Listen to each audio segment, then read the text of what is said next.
గత పాలకులు జీతాలు కూడా సకాలంలో చెల్లించలేని స్థాయికి రాష్ట్ర ఆర్థిక పరిస్థితిని దిగజార్చారు. రాష్ట్రంలో అన్ని అభివృద్ధి కార్యకలాపాలు నిలిచిపోవడంతో రాష్ట్ర ఆర్థిక వ్యవస్థ కుప్పకూలింది. ఇలాంటి పరిస్థితుల్లో బడ్జెట్ ప్రవేశపెట్టడం క్లిష్టతరమైంది.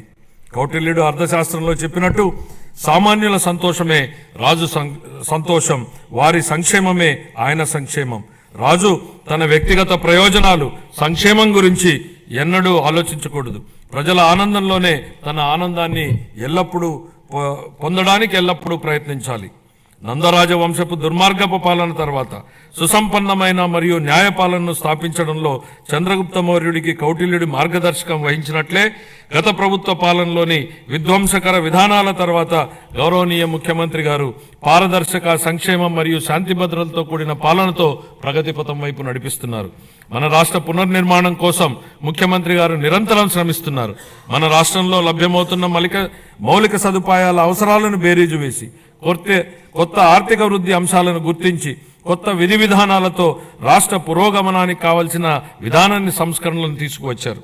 గౌరవ ముఖ్యమంత్రి శ్రీ నారా చంద్రబాబు నాయుడు గారు మన రాష్ట్రాభివృద్ధి కోసం 1990వ దశకంలోనే విజన్ 2020 డాక్యుమెంట్ను రూపొందించారు. అప్పటి ప్రతిపక్షాలు ఆ ఆలోచనని విమర్శించాయి. కానీ నేటి హైదరాబాద్ను చూసినట్లయితే వారి విజన్ సాకారమైంది. ఇదే ఆయన దార్శనికతకు, సామర్థ్యానికి నిదర్శనం. మళ్లీ 2024లో మరొక గొప్ప విజన్ను దిశానిర్దేశం చేస్తూ గౌరవ ముఖ్యమంత్రి గారు స్వర్ణాంధ్ర 2047కు శ్రీకారం చుట్టి రాష్ట్రాభివృద్ధికి మార్గనిర్దేశనం చేశారు. 15% పైగా రాష్ట్ర స్థూల దేశీయ ఉత్పత్తి వృద్ధి రేటును స్థిరంగా సాధించడం, తలసరి ఆదాయాన్ని పెంచడం, పేదరికాన్ని రూపుమాపడం ద్వారా అభివృద్ధి ఫలాలను అత్యంత అణగారిన వర్గాలకు అందించడమే దీని లక్ష్యం. మా ప్రభుత్వం స్వర్ణాంధ్ర 2047 దిశగా పనులను మొదలుపెట్టింది. ఇందులో భాగంగా పాత విధానాల్లోని లోపాలను సరిచేస్తూ నూతన ఇసుక విధానం, ఎక్సైజ్ విధానం, ఆంధ్రప్రదేశ్ పారిశ్రామిక అభివృద్ధి విధానం లాంటి ఎన్నో విధానాలను తీసుకొచ్చింది. అప్పులు చేయడమే తప్ప అప్పులు తీర్చడాన్ని మరిచిన గత ప్రభుత్వం తప్పుడు విధానాలను సరిచేస్తున్నాం. ప్రభుత్వం కాంట్రాక్టర్లను బ్లాక్ లిస్టులో పెట్టడం చూసాం.